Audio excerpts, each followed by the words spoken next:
Bismillahirrahmanirrahim.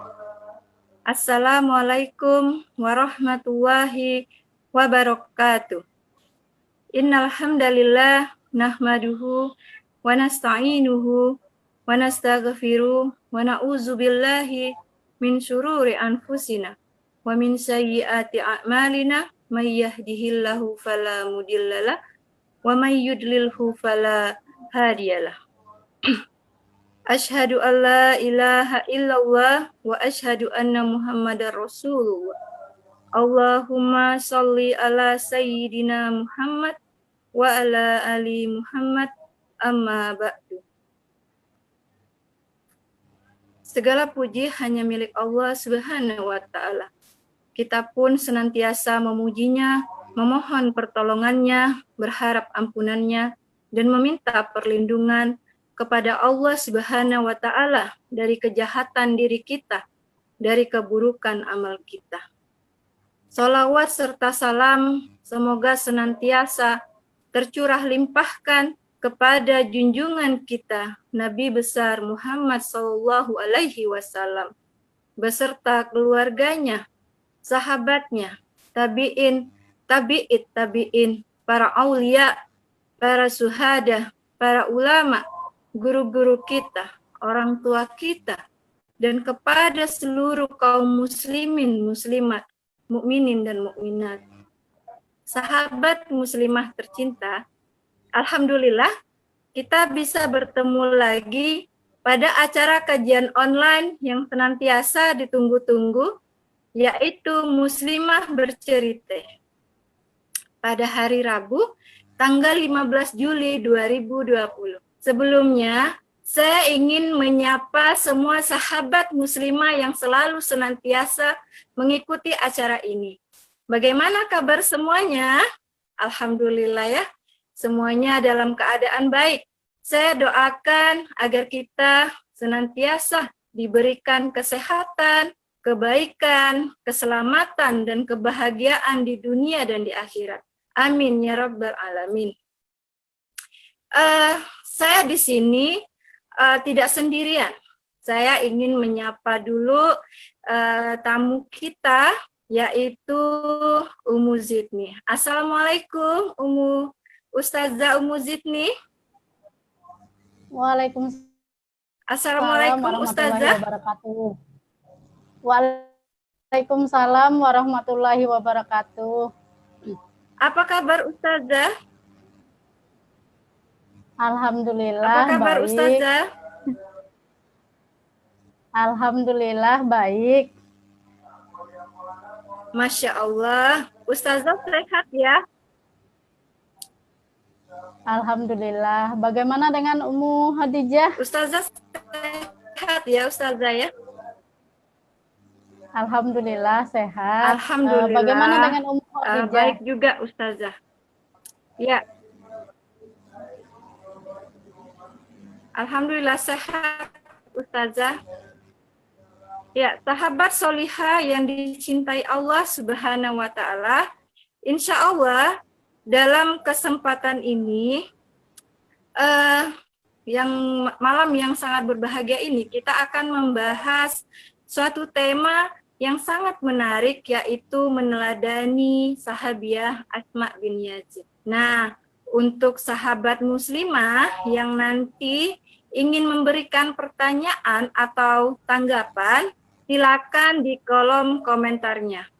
Sahabat surga yang disayangi Allah Subhanahu wa taala, dengan mengimani dan mengikuti jalan yang lurus, maka itu pula sejarah telah mencatat lahirnya orang-orang mulia, orang-orang yang hebat dalam lembaran sejarah peradaban Islam yang agung. Di antaranya itu adalah seorang sahabiah di masa Nabi Shallallahu Alaihi Wasallam, yakni Asma binti Yazid radhiyallahu anha. Maka sahabat muslimah yang tercinta, agar sahabat muslimah tidak penasaran, kita langsung saja yuk tanyakan kepada narasumber kita malam ini. Nah, Ustazah, bagaimana nih seharusnya karakteristik muslimah ideal itu, dan bagaimana sosok Asma binti Yazid ini sehingga pantas untuk dijadikan figur muslimah saat ini? Silakan Ustazah.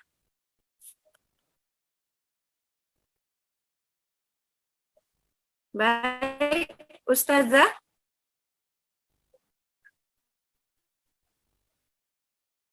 Ustazah. Ya, ya. Assalamualaikum warahmatullahi wabarakatuh. Ya, saya ulangi ya Ustazah ya. Assalamualaikum warahmatullahi wabarakatuh. Alhamdulillahirabbil alamin. Assalatu wassalamu ala asrofil anbiya'i wal mursalin wa ala alihi wa ashabihi ajmain, amma ba'du.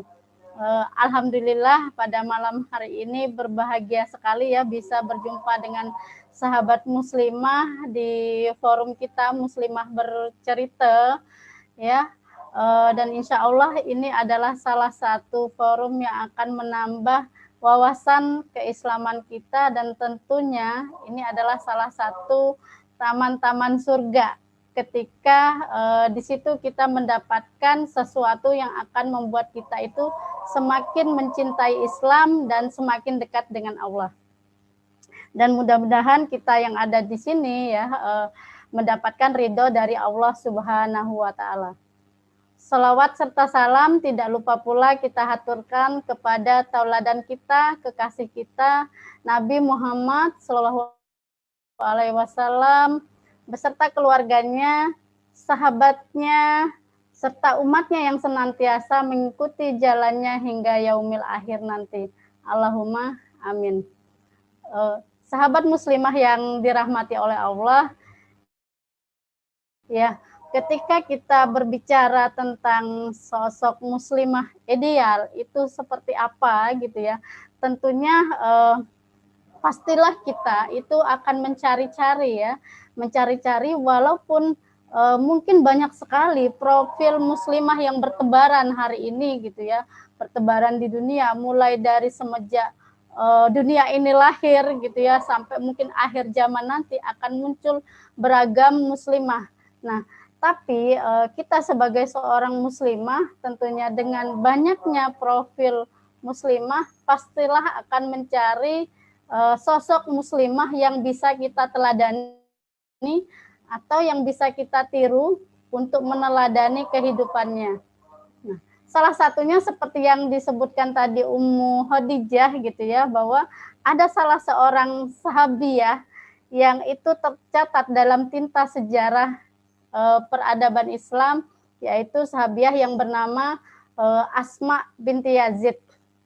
Ya, Asma binti Yazid ini adalah salah seorang sahabiah yang pada awal Islam itu ya, beliau masuk Islam melalui perantara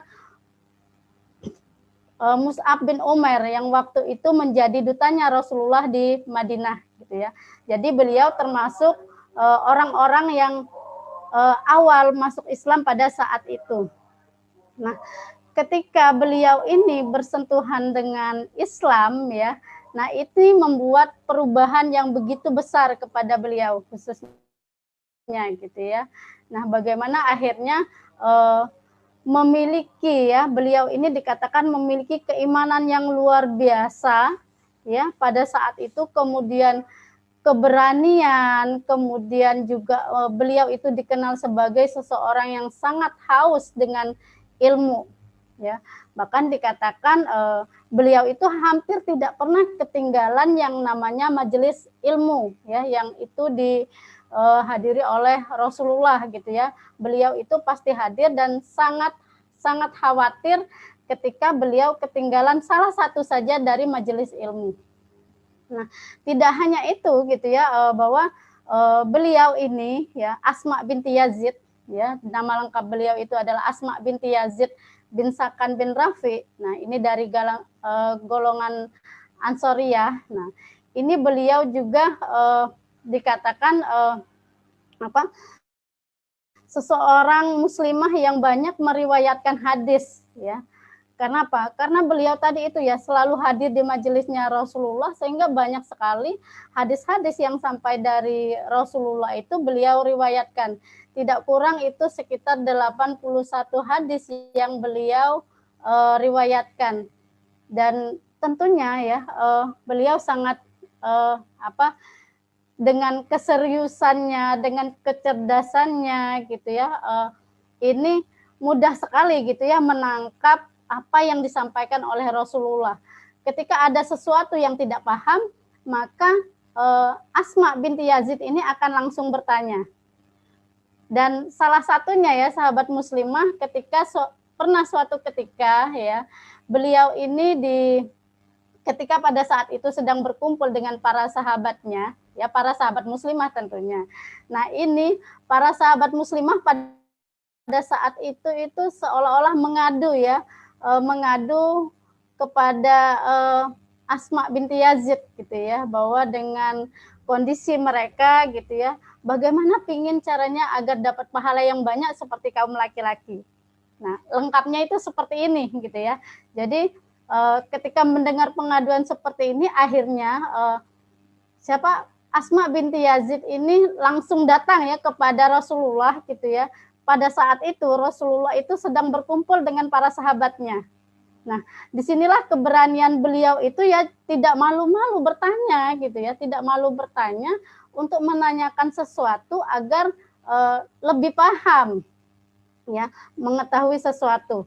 Nah, beliau langsung bertanya kepada Rasulullah gitu. Ya Rasulullah gitu ya. Aku gitu ya. Aku mewakili kaumku. Nah, untuk menanyakan kepada engkau. Nah, ibaratnya jadi Asma binti Yazid pada waktu itu menjadi dutanya para wanita pada saat itu. Ya. Aku menanyakan kepada engkau, bukankah Allah gitu ya mengutus engkau itu kepada seluruh umat manusia, kepada laki-laki dan juga kepada perempuan. Nah, kami ini beriman kepadamu dan juga Tuhanmu. Tapi kok kami merasa diperlakukan tidak sama dengan kaum laki-laki. Nah, lanjut beliau lagi seperti ini gitu. Kami adalah golongan yang serba terbatas dan terkurung gitu ya. Kami hanya menunggu kalian di rumah gitu ya, memelihara anak kalian, mengandung anak kalian, dan kemudian kami hanya menjadi pemuas nafsu laki-laki, maksudnya para suami gitu ya. Kami tidak pernah diberi kesempatan untuk melakukan seperti yang dilakukan oleh kaum laki-laki gitu ya. Protes intinya seperti itu ya, pinginnya gitu ya, pinginnya melakukan sesuatu yang dilakukan oleh kaum laki-laki. Apa sih ya seperti itu. Nah, kami tidak pernah mendapatkan kesempatan untuk melaksanakan sholat Jumat, kemudian mengantar dan merawat jenazah, lalu juga kami tidak pernah gitu ya mendapatkan punya kesempatan untuk melakukan amalan yang paling utama, yaitu jihad fisabilillah. Ya, Masya Allah gitu ya, ucapan beliau itu, lontaran pertanyaannya, dan itu masih berlanjut ya, perkataan beliau tadi, ketika kalian pergi haji dan berjihad gitu ya, ketika kalian pergi haji dan berjihad, kami bertugas menjaga harta dan anak kalian, nah, menjahit pakaian kalian. Nah, dengan seperti itu gitu ya, para muslimah kami nih gitu ya, apa mungkin akan mendapatkan pahala seperti amalan yang kalian lakukan? Nah, pertanyaan yang begitu runtut ya, begitu urut dari seorang muslimah pada masanya itu gitu ya. Dan ini membuat tercengang para sahabat dan juga Rasulullah gitu.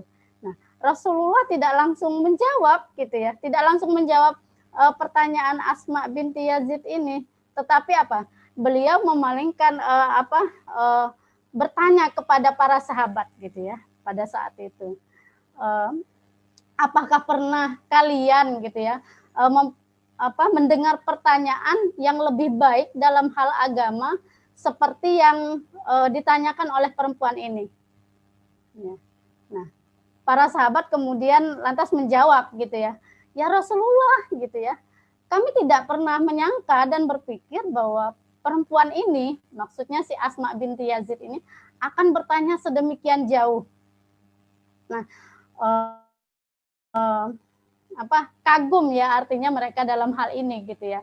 Maka Rasulullah pun bersabda kepada Asma binti Yazid, wahai Asma gitu, kau pahamilah gitu ya, dan nanti sampaikanlah kepada kaummu bahwa sesungguhnya kebaktian kalian kepada suami, kemudian usaha kalian mencari keridoannya, itu telah menyamai seperti yang dilakukan oleh suami kalian. Jawaban Rasulullah itu singkat, padat, jelas gitu ya. Dan Asma ketika dijawab seperti itu menjadi tenang gitu ya. Menjadi tenang, kemudian beliau langsung pergi dari majelis Rasulullah tadi sambil mengucapkan tahlil la ilaha illallah gitu dan juga bertahmid. Kemudian beliau menyampaikan apa yang dikabarkan oleh Rasulullah tadi kepada para sahabiah yang lain. Jadi mereka itu ketika mendengar itu gitu sikapnya adalah langsung gitu ya, samina wa atona, nggak ngeyel gitu ya. Masa sih cuma kayak gitu ya? Apa nggak ada yang lebih dari itu gitu? Tidak, tetapi cukup dengan jawaban seperti itu bahwa aktivitas yang dilakukan seorang muslimah seperti tadi itu sudah cukup mendapatkan pahala yang sama seperti yang didapatkan oleh para laki-laki. Nah, keberanian Asma ketika sering menyampaikan pendapat ya, kemudian menyampaikan ilmu itu kepada orang lain. Nah, sehingga pada masanya itu beliau itu layak mendapat sematan ya dari sahabat itu, mendapatkan gelar khotibun nisa. Khutbahnya ahli khutbahnya para wanita, atau dengan kata lain oratornya para wanita pada saat itu ya, singa podiumnya. Nah, jadi karena beliau itu kalau bertutur kata itu teratur, kemudian terlihat sekali kecerdasannya. Nah, itu tidak hanya berhenti di situ ya, ketika melihat kecerdasan beliau gitu ya, Asma binti Yazid ini. Nah, jadi ketika beliau mendapatkan ilmu, maka beliau tidak segan-segan untuk menyampaikan ilmu itu kepada sahabat muslimah yang lainnya, kepada kaum mukminah. Nah, dan kemudian juga gitu ya, di antara sifat yang dimiliki oleh beliau ini adalah sifat yang pemberani gitu ya. Nah, sifat yang pemberani ini berani dalam hal membela kebenaran ya, berani membela kebenaran dalam hal ini adalah din Islam. Nah, ini bisa terlihat dari rekam sejarah gitu ya, bahwa Asma walaupun dia seorang muslimah, seorang wanita, seorang ibu gitu, dia tidak hanya sibuk misalnya urusan di dapur atau di kasur gitu ya, tetapi beliau juga punya kiprah gitu ya untuk mendakwahkan Islam, untuk membela Islam.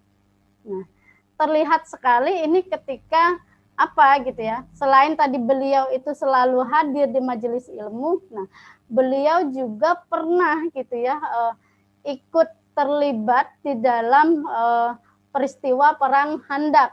Nah, pada saat itu beliau bersama para sahabiah yang lain itu membantu para mujahid Islam gitu ya, berada di garis belakang dengan menyediakan makanan, kemudian memberikan obat-obatan kepada para mujahid yang terluka. Nah, itu salah satunya. Dan yang lebih heroiknya lagi gitu ya, pada suatu ketika pernah terjadi perang Yarmuk. Nah, perang Yarmuk ini kan perang yang sangat cukup terkenal gitu ya, seperti itu, yang itu adalah melawan pasukan Romawi pada saat itu. Nah, Asma binti Yazid ini bersama para sahabiah yang lain itu pada saat itu mereka ini sebenarnya berada di garis belakang gitu ya, hampir tidak jauh berbeda gitu ya, perannya itu adalah membantu ya mujahid yang terluka, kemudian menyediakan makanan. Nah, tetapi ketika perang ini berkecamuk begitu besar gitu ya, berkecamuk begitu besar dan saking panasnya suasana pada saat itu gitu. Nah, tanpa sadar ya, tanpa menyadari bahwa posisi beliau itu sebagai seorang muslimah, sebagai seorang wanita, ya, langsung mencabut tiang tenda, gitu, tiang tenda yang itu digunakan untuk melawan tentara Romawi. Nah, kebayangkan ya kalau kita misalnya berada di dalam medan peperangan gitu ya. Jangankan mungkin berada di dalam medan peperangan, ketika lihat orang perang aja mungkin ngeri gitu ya. Jangan nggak usah deket-deket gitu. Ya nonton lihat di TV aja mungkin takut kayak gitu karena hari ini mungkin kita melihat di layar kaca ya, kemudian melihat di media-media yang lain. Tapi sosok Asma binti Yazid ketika tadi ya, ketika melihat perang yang begitu berkecamuk itu dengan keimanannya yang tinggi gitu ya, ketika melihat bahwa ini adalah pasukan Islam gitu ya, bahwa ini adalah yang dibela adalah Islam, dia langsung terjun gitu ya, langsung terjun ke kancah peperangan dan pada saat itu gitu ya, beliau langsung berhadapan dengan tentara Romawi dan dikatakan bahwa beliau itu berhasil membunuh 9 orang tentara Romawi gitu ya. Jadi subhanallah, jadi dari sisi keberanian beliau itu sangat luar biasa. Nah, artinya apa? Ketika kita melihat ini, sosok muslimah seperti Asma binti Yazid itu ya, tidak hanya dia cerdas ya, tidak hanya dia memiliki keimanan yang luar biasa, nah, tetapi juga berani membela Islam dengan apa? Resiko yang dia hadapi juga sangat besar. Nah, contohnya ketika tadi ketika dia terlibat di dalam peperangan tadi, resikonya apa gitu? Ya tidak hanya terluka gitu ya, bahkan bisa kehilangan nyawa. Nah, tapi tidak mengherankan gitu ya, kenapa beliau juga menjadi sosok yang pemberani gitu? Karena apa? Beliau ini juga terlahir dari keluarga mujahid gitu ya. Nah, ayahnya itu adalah Yazid bin Asakan, itu adalah seorang mujahid gitu. Kemudian juga pamannya yang mereka ini dikenal dengan penunggang kuda yang handal ya. Jadi mereka ini adalah para mujahid-mujahid Islam yang kemudian itu ya bisa menularkan ya kepada ibaratnya kepada Asma binti Yazid, sehingga tidak heran gitu ya sosok Asma binti Yazid itu bisa muncul ya pada saat itu gitu ya dengan keberaniannya ini tadi gitu. Nah, dari sinilah gitu ya kita melihat bahwa sosok muslimah Asma binti Yazid ini yang namanya tercatat dalam tinta sejarah, yang ini pantas dijadikan apa? Panutan, kemudian tauladan bagi kita semua.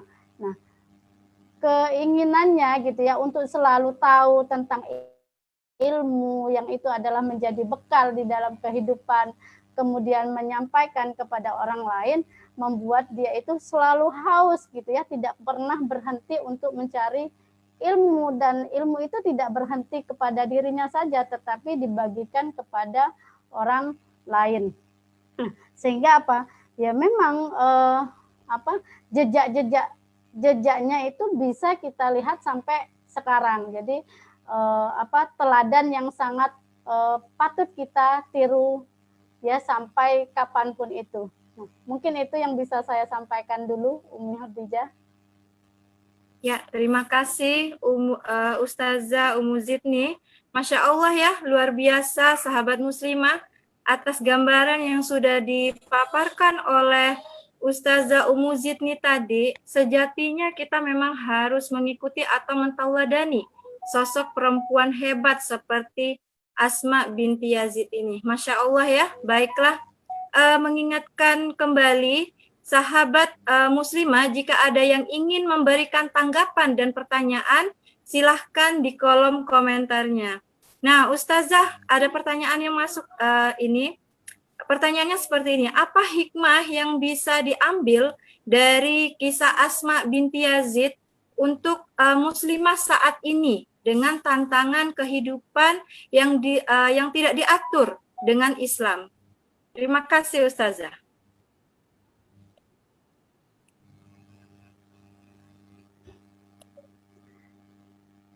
Ya, jadi melihat dari sosok Asma binti Yazid tadi, bahwa tentunya banyak hal yang bisa kita ambil ya, banyak pelajaran yang bisa kita ambil, bahwa dari situ kita melihat bahwa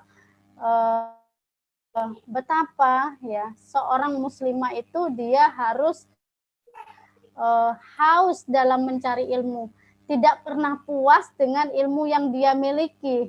Nah, hausnya ini bukan karena ingin mencari prestis gitu ya, bukan ingin mencari dia biar dipuji-puji, itu tidak, tetapi bagaimana ketika dengan ilmu itu membuat dia itu semakin paham ya di dalam kehidupan ini, dan bagaimana menyampaikan ilmu itu juga ke tengah-tengah umat gitu. Nah, di situ dia ya menggambarkan kepada kita bahwa tidak cukup dengan ilmu yang dimiliki itu tadi kemudian hanya mengendap di dalam diri kita, tetapi ya ikut juga menyampaikan ilmu itu agar sampai kepada orang lain. Nah, artinya apa? Ketika tadi dia dititipi nih ya pertanyaan oleh sahabatnya gitu ya, dititipi pertanyaan oleh sahabatnya. Nah, beliau ini langsung bertanya. Dari situ gitu ya, kita berpikir gitu ya bahwa ternyata Asma binti Yazid ini tidak sibuk memikirkan dirinya sendiri, tetapi dia juga memikirkan muslimah yang lainnya, khususnya gitu ya, para muslimah gitu pada saat itu. Nah, jadi dia memikirkan umat, sehingga apa? Ini adalah bentuk kepedulian gitu ya. Kontribusi yang harus diberikan oleh seorang muslimah itu seperti itu. Jadi tidak hanya mengendap di dirinya saja, tetapi bagaimana akhirnya dengan ilmu yang dia miliki itu akan disebarluaskan kepada umat, dan dengan itu gitu ya umat akan tersadarkan, akan tercerahkan pemikiran-pemikirannya dengan Islam, dengan pemahaman-pemahaman yang itu akan semakin membuat dia itu cinta dengan Islam, kemudian akan membuat dia semakin dekat dengan Allah, dan tentunya berguna bagi umat. Nah, selain itu juga bahwa hikmah yang bisa kita ambil adalah apa? Harus berani membela kebenaran gitu. Nah, ini tampak tadi ya seperti yang dilakukan oleh Asma binti Yazid gitu ya, ketika beliau terlibat di dalam peperangan gitu ya.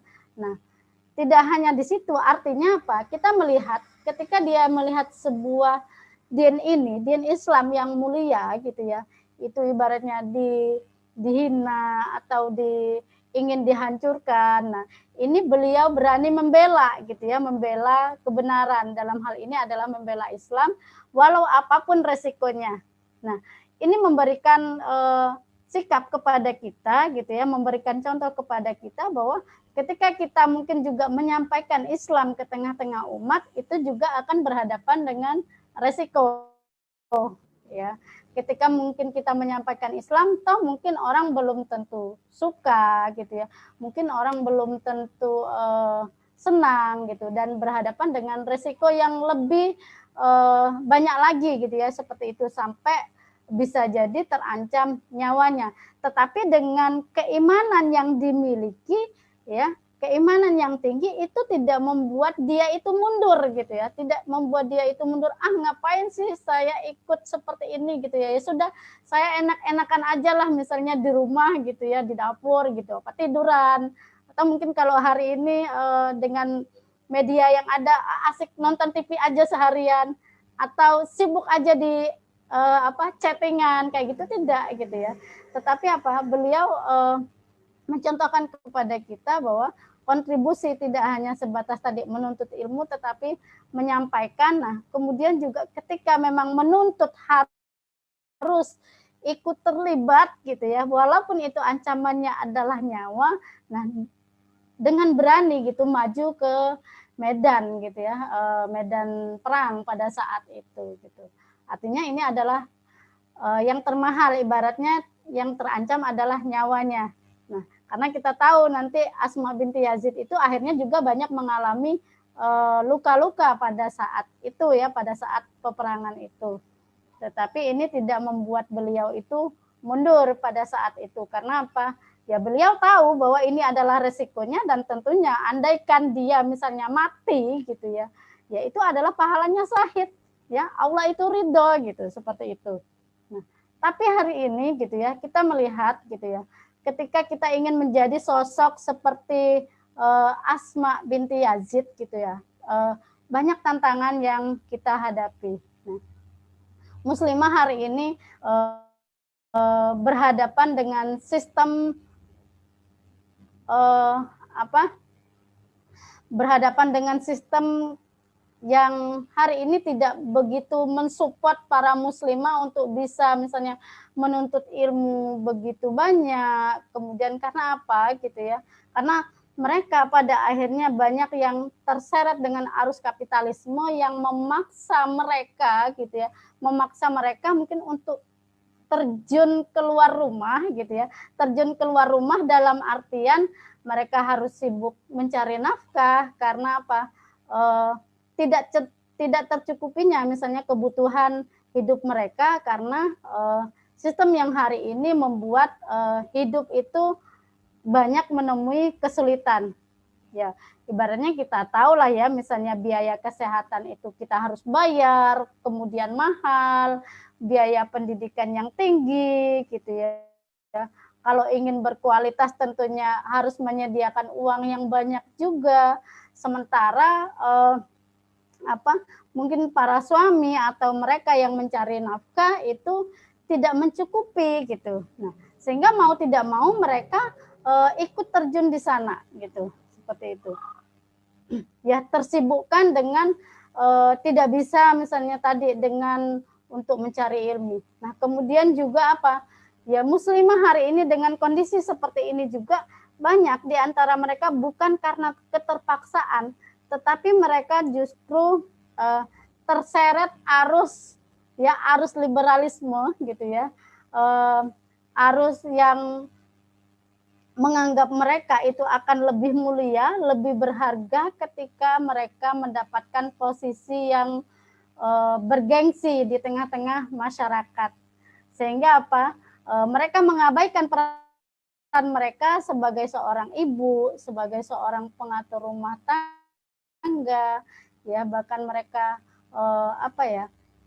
menjadi corong-corong gitu ya, menjadi corong bagi kaum feminisme yang memuja-muja kebebasan bagi para wanita gitu ya, seolah-olah wanita itu hanya akan mulia, hanya akan berharga ketika mereka bisa menempati posisi yang sama dengan kaum laki-laki, sehingga mereka berlomba-lomba gitu ya untuk menduduki posisi yang seperti didapatkan oleh para laki-laki ya. Nah, itu mungkin jawabannya Ummu Khadijah.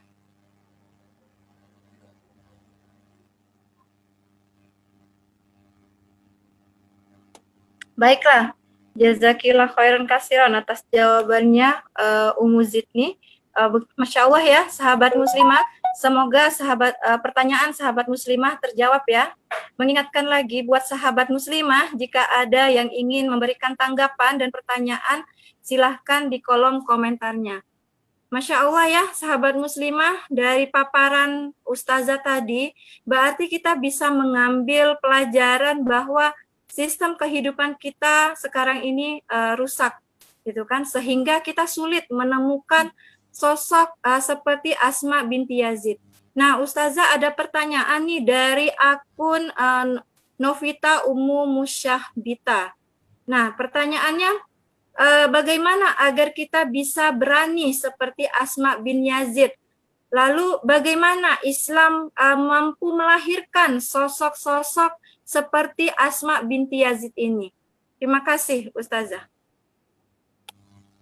Ya, terima kasih ya atas pertanyaannya. Jadi begini, jadi bagaimana nanti kita menjadi berani seperti Asma binti Yazid gitu ya. Nah, untuk menjadi sosok seperti muslimah Asma binti Yazid itu tentunya bukanlah simsalabim ya, artinya kemudian langsung jadi gitu, pasti ada proses gitu ya. Nah, karena apa gitu ya, tadi kita melihat ya dari beliau tadi dengan rajin mengkaji ilmu, mencari ilmu gitu ya. Nah, ini kan menumbuhkan, tidak hanya menumbuhkan keimanan, tetapi juga menumbuhkan keberanian. Nah, dengan keimanan dan dengan keberanian tadi yang harus dimunculkan gitu ya, bahwa dengan landasan mendapatkan ridho Allah. Nah, ketakutan-ketakutan yang ada bahwa ketika kita menyampaikan Islam dalam hal ini akan membuat itu hilang gitu ya, karena akhirnya mengabaikan, ya sudah gitu, kenapa kita harus takut belajar gitu ya, misalnya seperti itu. Ini kan banyak misalnya hari ini yang terjadi, orang takut belajar Islam gitu, nanti kalau saya belajar Islam saya takut nggak bisa lagi pakai pakaian sesuka saya gitu ya, modelnya model gimana, nanti saya harus pakai jilbab seperti mbak-mbaknya itu, misalnya harus pakai kerudung yang modelnya cuma kayak gitu aja gitu ya. Atau nanti kalau yang masih remaja, nanti kalau saya belajar Islam nanti saya nggak boleh pacaran gitu ya, seperti itu gitu. Nah, tetapi akhirnya gitu ya, ketika memahami bahwa seorang muslimah itu ya, tentunya yang dia cari itu kan ridho Allah ya. Yang dia cari itu adalah ridho Allah, bukan ridho manusia. Nah, apapun yang dia dapatkan gitu ya, tentunya dia berharap itu akan menambah kedekatan dia kepada Allah, walaupun apapun resikonya gitu ya, akan mampu menepis itu. Karena apa? Yang dia cari itu bukanlah ridho manusia. Karena apa? Kalau mencari ridho manusia itu dia kan nggak habis-habisnya gitu ya, akan berganti-ganti.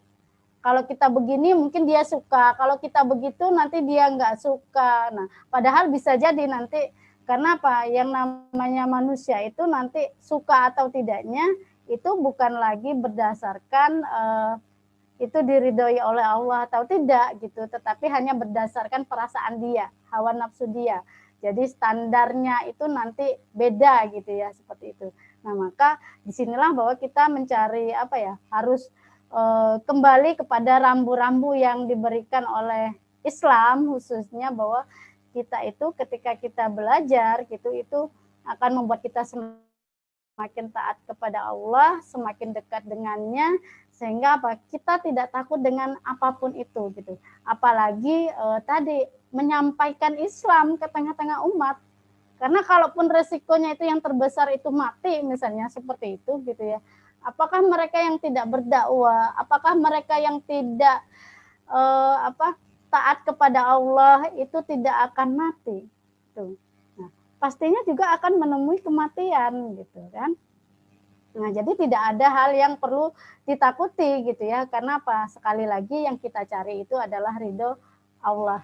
Nah, lanjut kemudian bagaimana gitu ya, Islam itu mampu ya melahirkan generasi seperti Asma binti Yazid. Nah, ini tentunya kita itu pingin ya seperti sosok Asma binti Yazid ya, berani, cerdas, kemudian kritis ya, keimanannya luar biasa, tidak diragukan lagi. Nah, maunya kita itu kan seperti itu gitu. Apa bisa sih gitu ya muncul kembali ya sosok seperti muslimah Asma binti Yazid ini? Ya sangat bisa gitu ya, selama itu ada kemauan. Nah, tapi tidak hanya sampai di situ gitu ya. Ketika ya kita ingin memunculkan, melahirkan sosok seperti Asma binti Yazid. Nah, ini bahwa sesungguhnya Islam ya, Islam sebagai agama yang hak, agama yang diridhoi oleh Allah, itu memiliki mekanisme sendiri ya, bagaimana agar bisa mencetak generasi ataupun sosok-sosok seperti Asma binti Yazid. Nah, ini terkait nanti dengan sistem pendidikan yang ada. Nah, sistem pendidikan yang ada itu bertujuan bagaimana membentuk seseorang itu memiliki ketaatan dan ketundukan yang tinggi kepada Allah. Nah, selain itu juga pendidikan ini akan mewujudkan seseorang memiliki keilmuan yang tinggi gitu. Nah, memiliki keilmuan yang tinggi dan berkualitas. Dan ini tentunya ketika ingin mendapatkan seperti ini gitu ya, mendapatkan pendidikan yang seperti ini, tentunya dalam hal ini butuh peran negara gitu ya.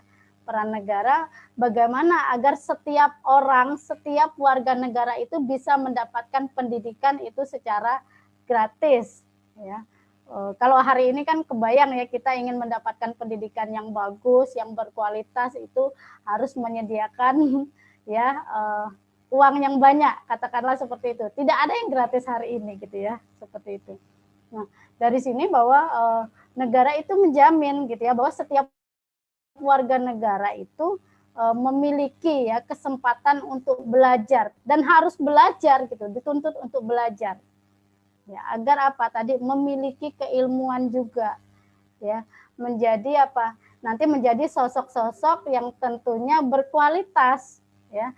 Nah, dari sini tidak heran gitu ya, ketika negara memberikan pelayanan pendidikan kepada warganya, nah akan muncul generasi-generasi yang hebat, generasi-generasi yang baik.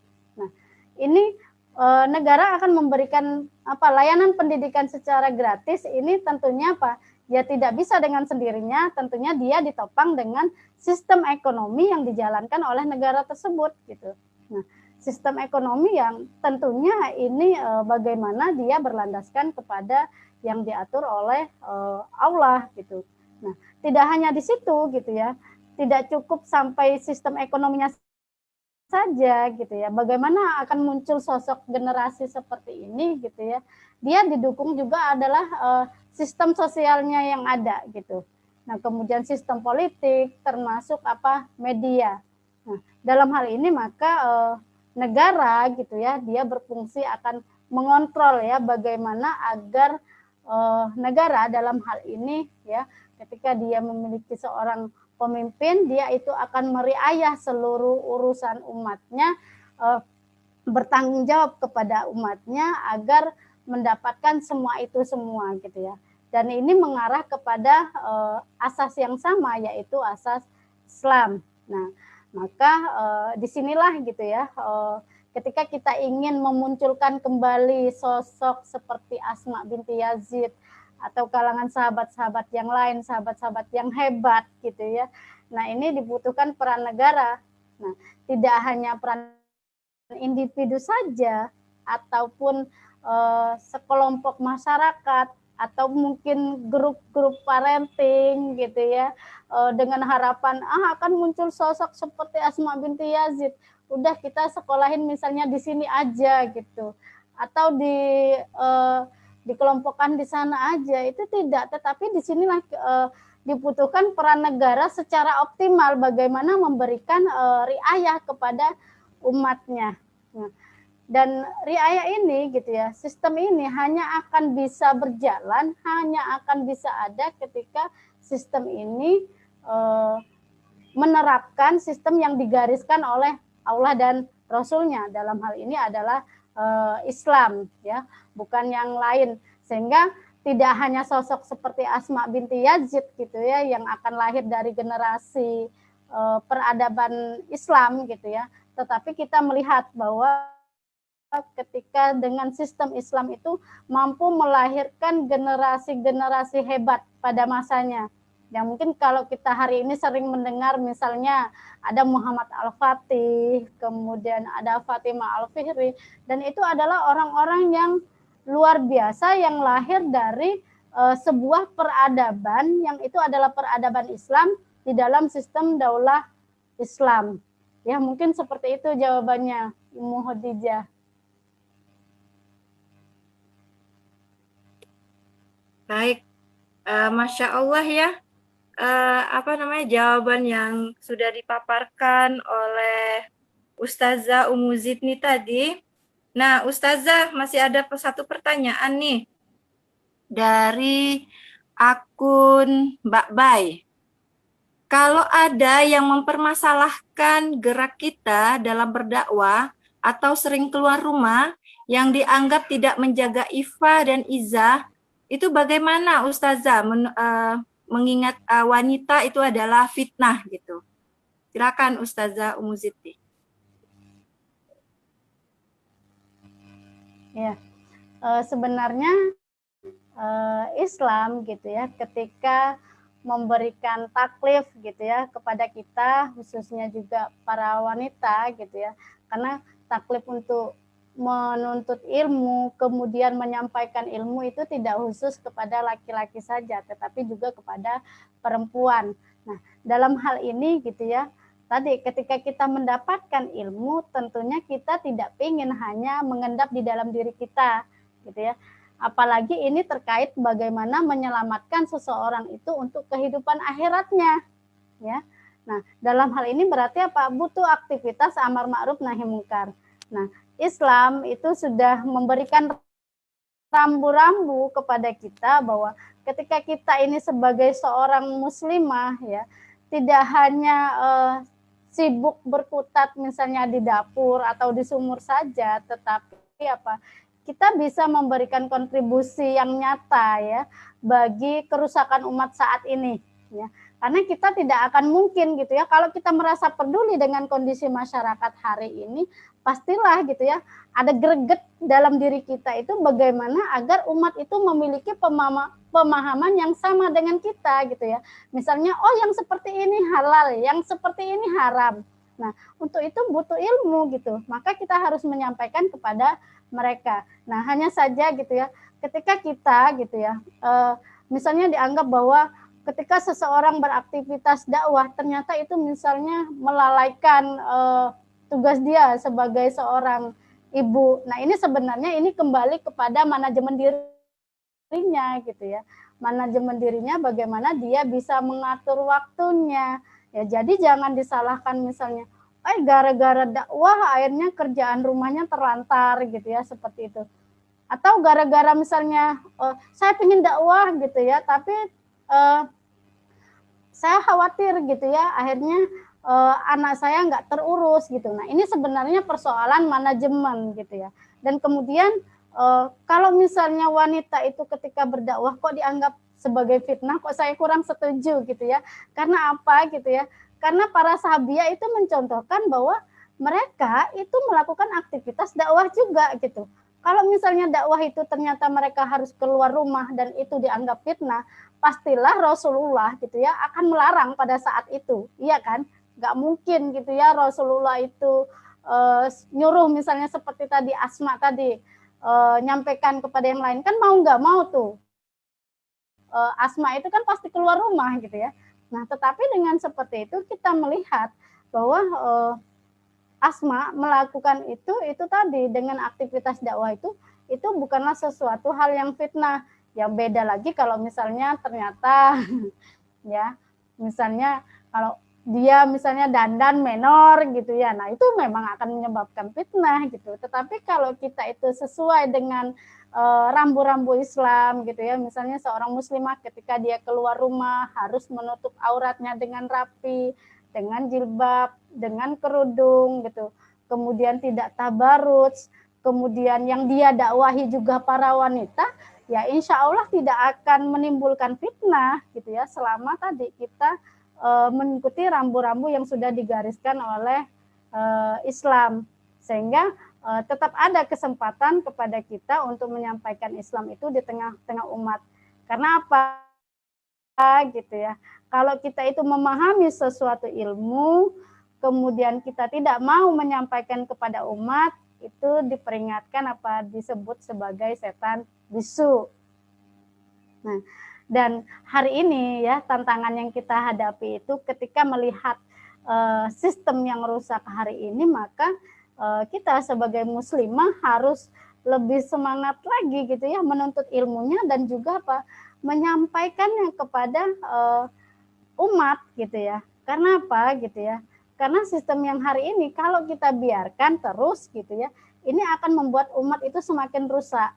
Nah, dan untuk memunculkan kembali misalnya sosok seperti Asma binti Yazid, maka kita butuh ya negara yang dalam hal ini adalah dalam sistem Islam yang akan bisa menjamin ya kemunculan sosok seperti Asma binti Yazid. Mungkin seperti itu, Ummu Khadijah. Ya, baik Ustazah.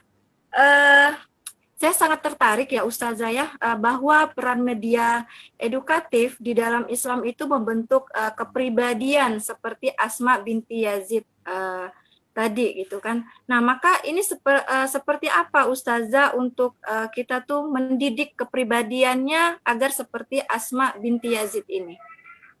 Silakan Ustazah, saya kasih waktu sekitar masih 6 menit ya Ustazah ya, karena kita sudah di penghujung acara. Terima kasih Ustazah.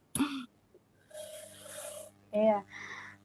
Hari ini gitu ya, ketika kita berada di dalam sistem yang seperti ini, memang tantangannya cukup besar gitu ya, apalagi ini memberikan sesuatu yang edukatif tentunya kepada masyarakat. Nah, dalam hal ini tentunya kita berharap ya muncul ya negara yang terjun langsung gitu ya, yang memberikan memberikan layanan pendidikan yang itu tentunya yang bisa membentuk karakter-karakter manusia yang mengimani Allah, kemudian tunduk dan patuh gitu ya dengan aturannya gitu.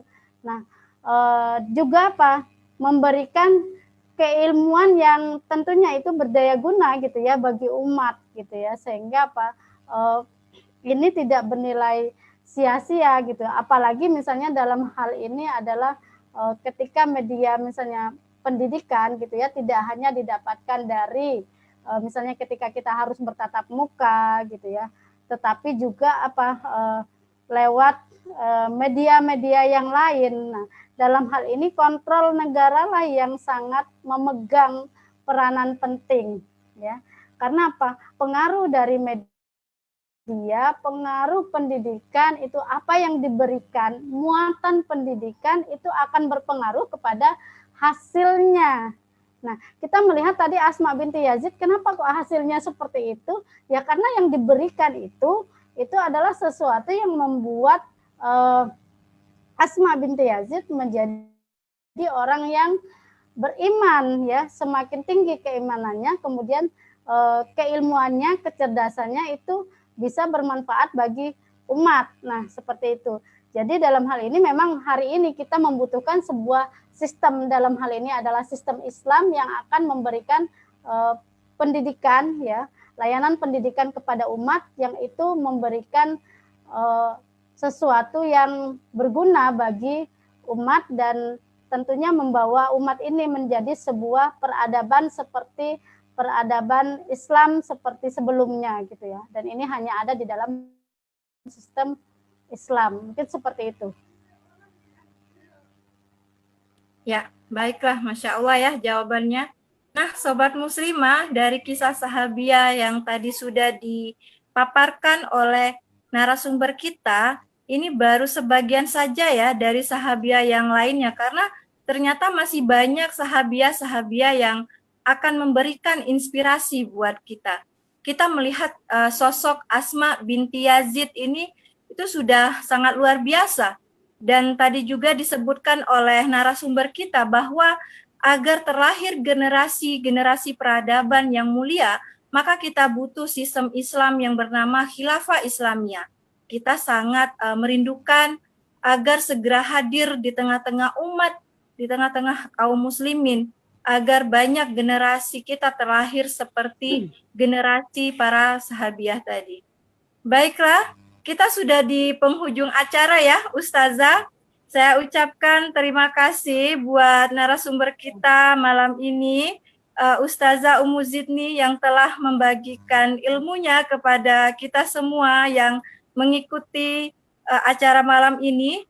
Dan tidak lupa juga saya ucapkan terima kasih buat sahabat muslimah yang sudah menyaksikan dan memberikan pertanyaannya. Mohon maaf ya jika ada pertanyaan yang belum kita jawab. Jangan lupa untuk tetap stay tune di program Muslimah Bercerita setiap Rabu malam pukul 7.30 waktu Indonesia Barat untuk menambah wawasan keislaman kita. Saya mewakili pemateri dan segenap tim mohon maaf jika ada kesalahan dan kepada Allah saya mohon ampun. Wassalamualaikum warahmatullahi wabarakatuh. Waalaikumsalam warahmatullahi wabarakatuh. Yuk berbagi kebaikan dan informasi seputar Islam dengan cara like, komen, serta subscribe channel Muslimah Serumpun Sebalai. Dan jangan lupa untuk like fanpage Muslimah Serumpun Sebalai di Facebook. Berikan suka dan komentar kalian ya di setiap kiriman Muslimah Serumpun Sebalai. Jangan lupa pula untuk membagikannya agar Islam semakin tersyiar ke seluruh pelosok dunia. Terima kasih sudah menonton. Wassalamualaikum warahmatullahi wabarakatuh.